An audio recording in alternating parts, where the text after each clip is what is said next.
Donc chaque mois, la femme, chaque mois, la femme est appelée à reproduire.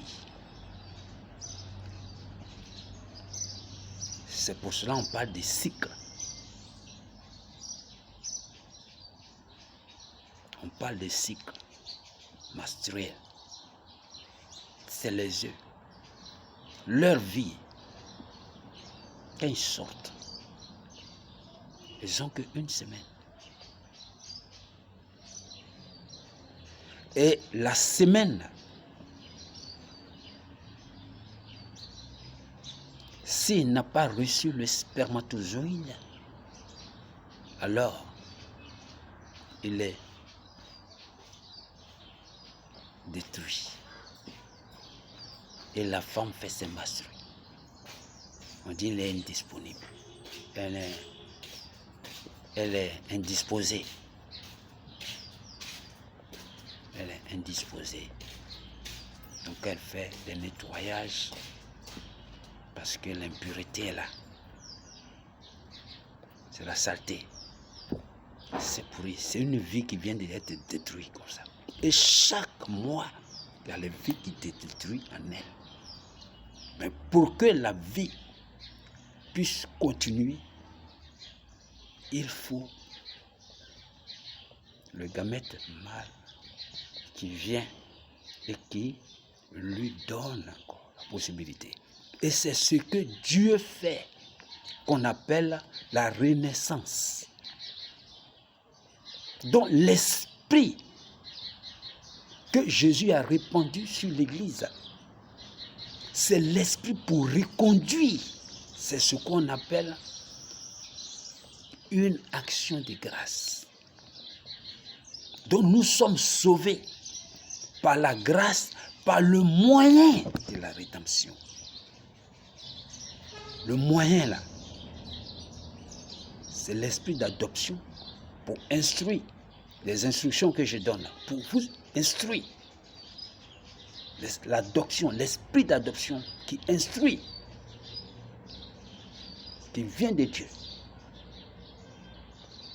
Et la rédemption qui renouvelle, c'est-à-dire le pouvoir de Dieu. C'est pourquoi il a dit à Abraham, en vertu de l'alliance, je suis Dieu. C'est-à-dire la puissance qui réalise cela. La puissance qui réalise ça. Donc il faut connaître ça. Il faut connaître ça. Alors si tu connais toutes ces choses-là, alors là, tu combats le bon combat avec fermeté. Avec fermeté. Donc, vous faites espérer. Il dit quoi? Ils font espérer que leur parole s'accomplira. Oh, les mensonges ne s'accomplissent pas. Parce que je parle toujours d'Ézéchiel.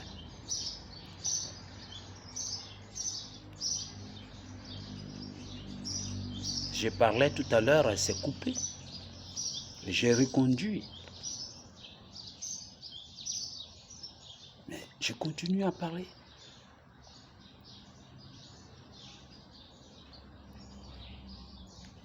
Donc,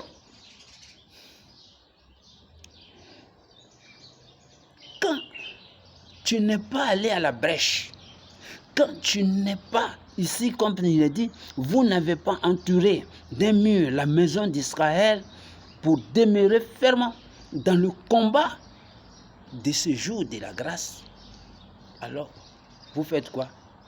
Vous faites espérer, tu vois? Il dit quoi? Ils font espérer que leur parole s'accomplira.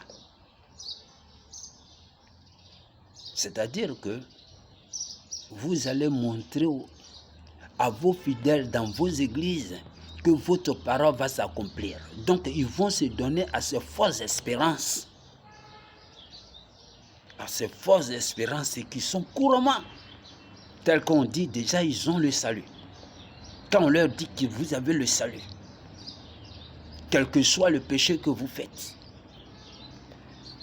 Je ne suis pas encore arrivé là-bas, mais je vais bosser un peu. C'est pour faire quoi? C'est pour fortifier les mains du méchant, pour l'empêcher de quitter sa mauvaise voie.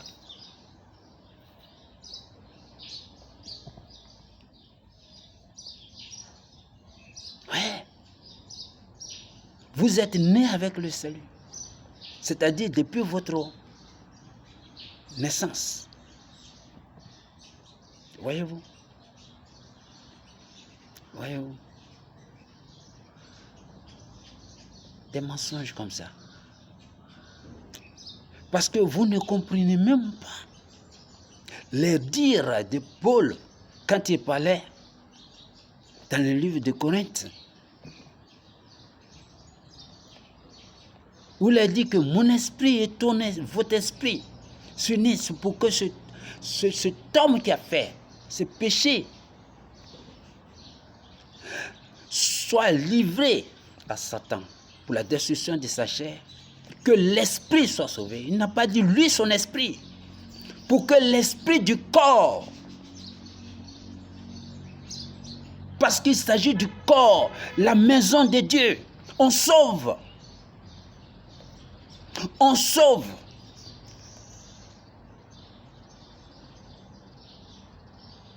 La tempérance.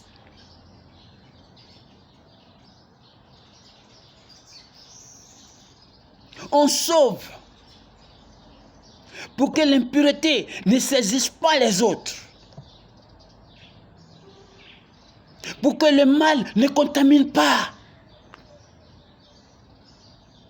Pour que les autres n'apprennent pas la mauvaise manière de vivre. C'est pour cela qu'il dit peu de levain peut lever la pâte. Peu de péché au milieu de vous peut détruire les autres. Sinon la lampe, Dieu va ôter sa lampe.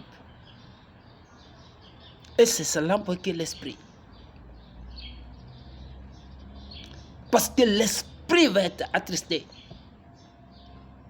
Il ne peut pas demeurer là, dans ce milieu-là. Parce qu'il faut que l'esprit reste jusqu'au jour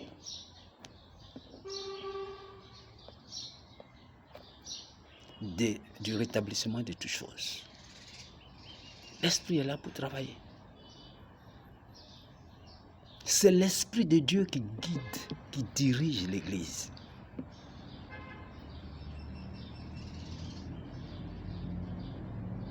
Donc les gens ne comprennent pas le sens des mots. Le sens.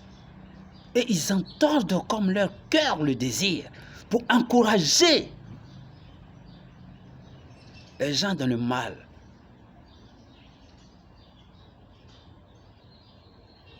Christ est venu pour ôter le péché. Le but du sacerdoce royal, c'est de participer à son renouvellement pour devenir l'homme nouveau et parfait au devant de Dieu. Ici, il ne faut pas faire espérer des gens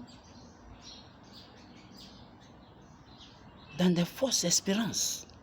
C'est de ça qu'il dit. Ils font espérer que leur mensonge là, parole là, s'accomplira. Dieu dit, sa main sera contre eux. Ils ne feront point partie de l'assemblée de mon peuple. C'est-à-dire que Dieu ne les considère plus comme ses serviteurs à lui.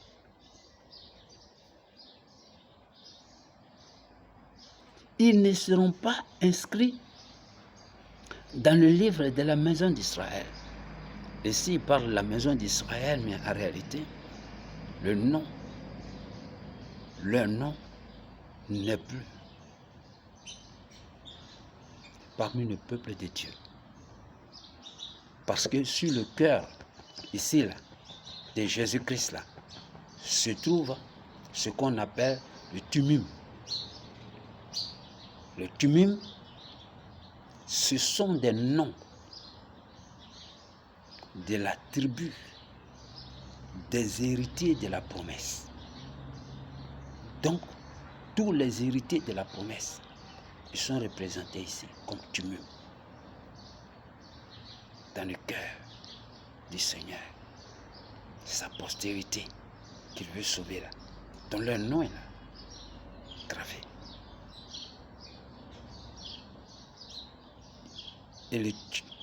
Et comme on appelle l'urim, qui est la lumière, pour rendre le tumum qu'on appelle la perfection, dont la lumière est appelée à rendre le peuple propice, c'est-à-dire l'homme nouveau à la mesure et à la statue parfaite de Jésus-Christ.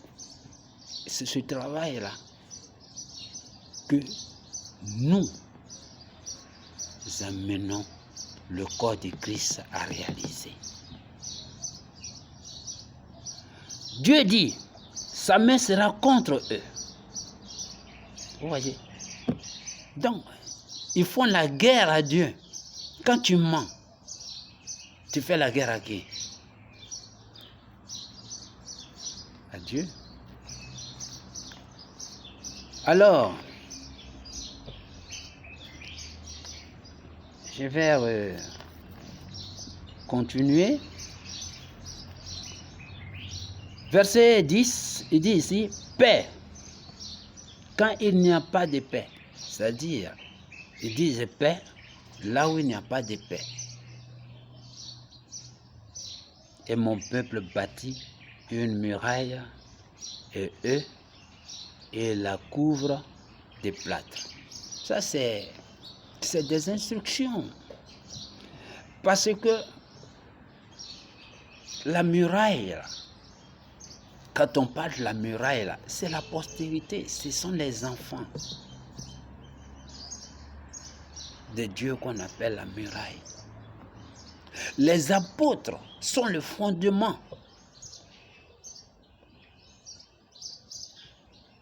de cette muraille-là, les apôtres. Voyez-vous, les pierres précieuses, les apôtres. Et nous sommes la muraille. C'est de ça qu'il parle. Regardez la ville, la Nouvelle Jérusalem. Il dit, tu prends Apocalypse 21, 14, là, il dit, la muraille de la ville avait 12 fondements. Ça, c'est les apôtres. Les 12 noms des 12 apôtres de Jésus. C'est là, on appelle ça tumum.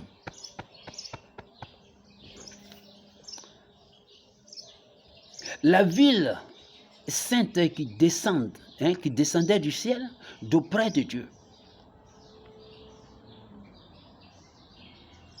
Son éclat est semblable à celui d'une pierre de jaspe, transparente comme du cristal. Alors, quand on lit ça, on pense que c'est une maison, mais c'est nous. Pourquoi nous descendons du près de Dieu? Parce que Christ, par l'évangile, nous permet de rentrer dans la gloire de Dieu. Et dans cette gloire de Dieu, auprès de Dieu, nous sommes, ce qu'ils disent ici, une pierre de jaspe transparente comme du cristal. C'est comme ça la muraille que nous sommes auprès de Dieu. C'est comme ça que nous sommes auprès de Dieu. Voyez-vous comment c'est précieux. Comment c'est précieuse. Comment c'est précieuse. La pierre des jaspe, transparente comme du cristal. Ça, c'est la muraille. Que le fondement des pierres aussi, précieuses. Vous voyez. Vous voyez. Regardez comment nous sommes comme une maison. C'est pourquoi l'amour de l'Église. Et vous croyez que c'est votre Église là? Non, l'amour de l'Église. L'amour de l'Église. C'est une vie merveilleuse. C'est une vie merveilleuse. J'en parlerai. J'en parlerai. Donc, il dit ici, la paix. Cette paix, quand il n'y a point de paix. Oh, Christ a dit, je vous donne ma paix, je vous laisse ma paix. Qu'est-ce que ça veut dire? Melchisédek, qui s'était rendu devant Abraham, il a le nom de Christ. Il est le roi de la paix et le roi de la justice. Donc, il a paru. Et qu'est-ce qu'il donne à Abraham? Le pain et le vin qui symbolisent Jésus-Christ. C'était lui-même. C'est pourquoi Jésus a dit au peuple d'Israël que quand Abraham m'avait vu, quand Abraham m'avait vu, il a tressailli de joie, ils ont commencé à frapper. Toi qui es né devant nous là, toi qui es né devant nous là, parce qu'on pense que les affaires de Dieu sont la manière dont les yeux voient. Ce sont des choses de la foi. Et c'est seule la foi qui comprend. C'est pourquoi quand vous voulez, avec les yeux, vous allez perdre les choses. Donc, la paix,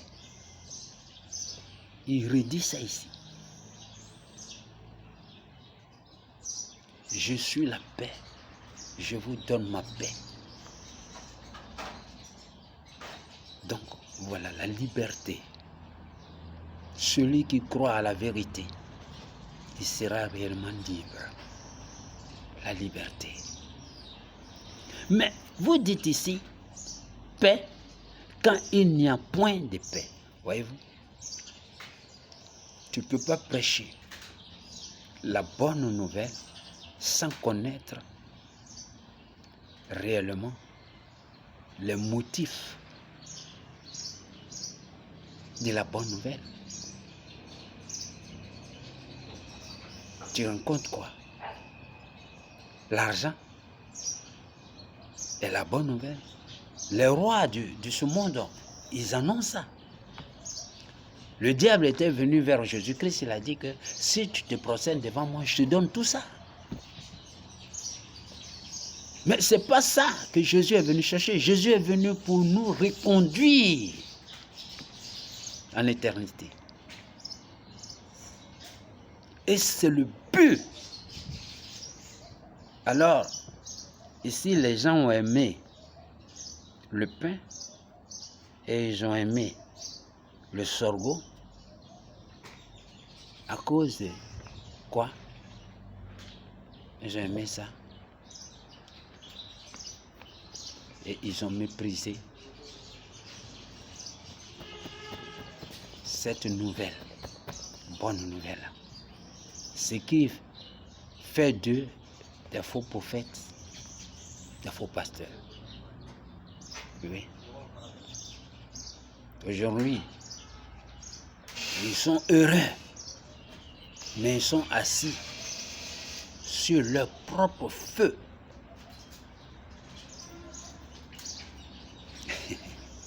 la mort, qui va les ruiner bientôt, qui va les détruire bientôt.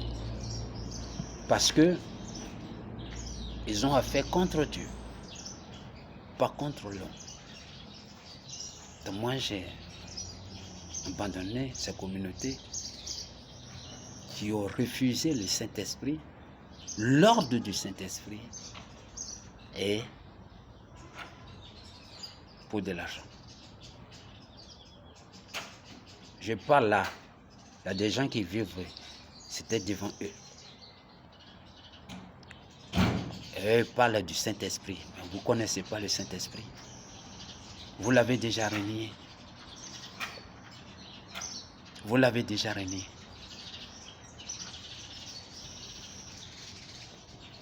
Quand on dit le péché contre le Saint-Esprit, là, c'est ça que vous avez fait. Jésus dit, tu peux pécher contre lui. Et ça va être pardonné. Ça, c'est la vérité. Mais le Saint-Esprit, là, il a montré à Ananias et Saphirance. Quand les gens sont là, ils disent, Dieu amour, oui, c'est vrai, Dieu amour. Mais le Saint-Esprit, là, Jésus a dit, lui, c'est verdict. Il a dit, c'est verdict. L'Église est bâtie par le Saint-Esprit. L'Église est contrôlée par le Saint-Esprit. L'Église.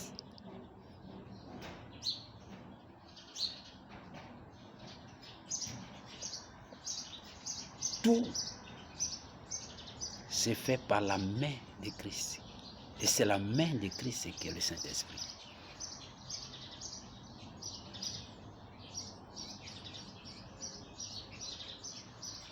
C'est la main du Seigneur Jésus-Christ qui est le Saint-Esprit. C'est la main de Dieu. Puisque bâtir la maison de Dieu, c'est Moïse qui a adressé cette prière. Personne ne peut diriger ton peuple là si tu ne descends pas pour conduire toi ton peuple là. Et Dieu a dit, j'ai compris, je le ferai. Et ensuite, David, lui, il a dit, alors, j'ai envie de bâtir ta maison. Il dit non. Le jour que toi, tu seras mort, toi, David, là, tu seras mort, enseveli là, je susciterai un de tes petits. Parce qu'il pense à ce qu'il allait envoyer Jésus dans la chair.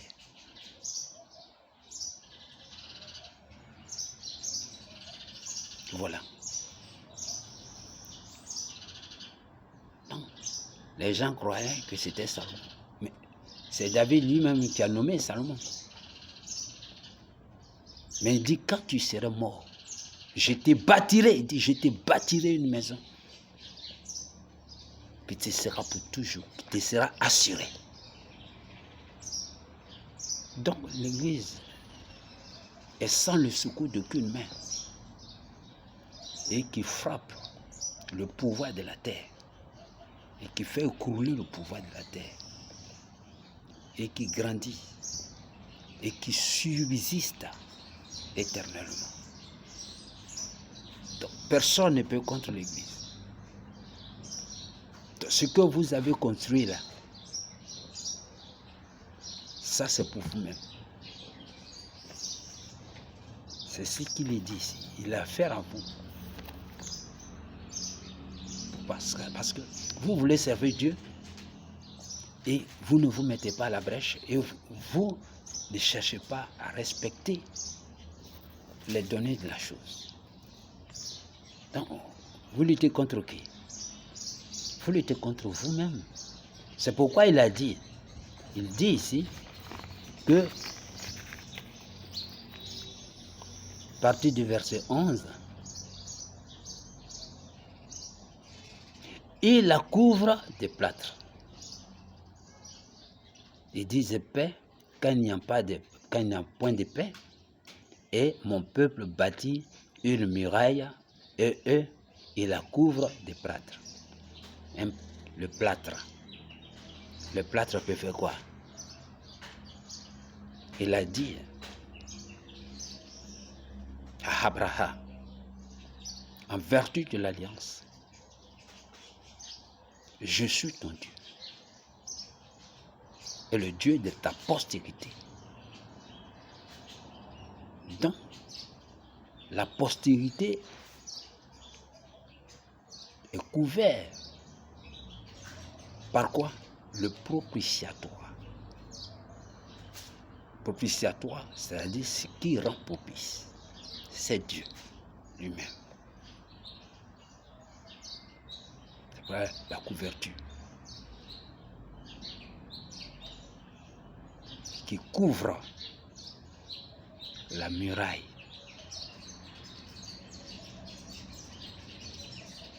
Il faut comprendre ça. Tu vas prendre plâtre, c'est le mensonge. Et lui-même, il dit que il va envoyer des vents violents, des pluies. Ça peut résister. C'est pour cela que si le Seigneur Jésus ne t'a pas planté, tu vas être déraciné. Si tu ne t'es même pas à écouter la vérité, c'est-à-dire que tu es mort. Donc, alors, vous aimez bien, vous faites quoi? Vous gardez par les plâtres dans vos communautés religieuses. Ok. Qu'est-ce qu'il a dit? Verset 13. Des pierres de grêle tomberont avec fureur pour détruire. Voilà. Verset 14, il dit, j'abattrai la muraille. C'était vous qui êtes là-bas. On va vous abattre. J'abattrai la muraille que vous avez couvert de plâtre. C'est-à-dire tous ceux qui sont en train d'écouter les mensonges là. Voilà. C'est pas moi qui le dis, hein. C'est pas moi qui l'ai écrit. Je lui ferai toucher la terre. Et ses fondements seront mis à nu. C'est-à-dire quand vous n'êtes pas fondé sur la vérité qui est sortie de la bouche des apôtres, c'est en vain. Vous voyez, c'est en vain. C'est pour cela que Paul a dit là-bas que si ce que nous vous disons là, si vous ne vous attachez pas à cela, tout ce que vous faites là, c'est en vain. C'est zéro. Donc le fondement a été posé. Comme Paul disait qu'il était, je suis le bon architecte et je pose le fondement. Malheur à celui qui bâtit dessus avec le foin, l'homme, etc. Il a dit là.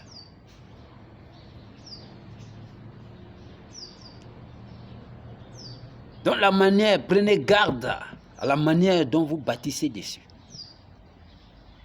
Cela ne veut pas dire qu'il crée l'église, non. Un architecte ne crée pas. Un architecte. Moi, je suis comme aussi un architecte. Puisque l'architecte décrit, démontre, permet de montrer le plan. C'est pour cela qu'il dit, mettez-vous à la brèche. Tu es à la brèche et puis tu démontres le plan. Comment la maison va être construite. Pourquoi? Parce que le fondateur de la maison te révèle la manière dont il veut que sa maison soit. Comme il veut que sa maison soit là. Le fondateur de la maison là, lui te révèle, te montre. Il te fait connaître ça. Et c'est Jésus-Christ. C'est comme ça. Donc toi, tu ne fais que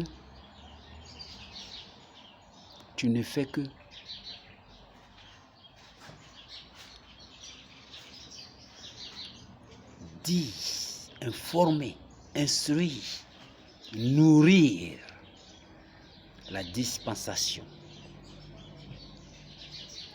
Et je dois être fidèle. C'est comme ça.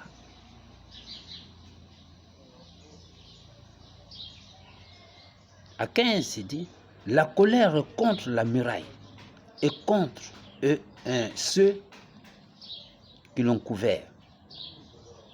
Ouais, ceux qui l'ont couvert et contre la muraille. Voyez-vous? 18, il dit ici, pour les femmes, coussinettes, qu'on appelle coussinettes, c'est anti-transpiration pour les aisselles. Ouais, comme on s'habille là.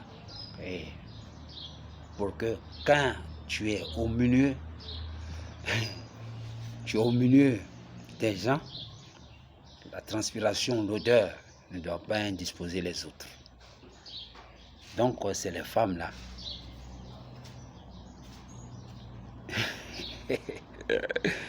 Le sens de ces choses est extraordinaire.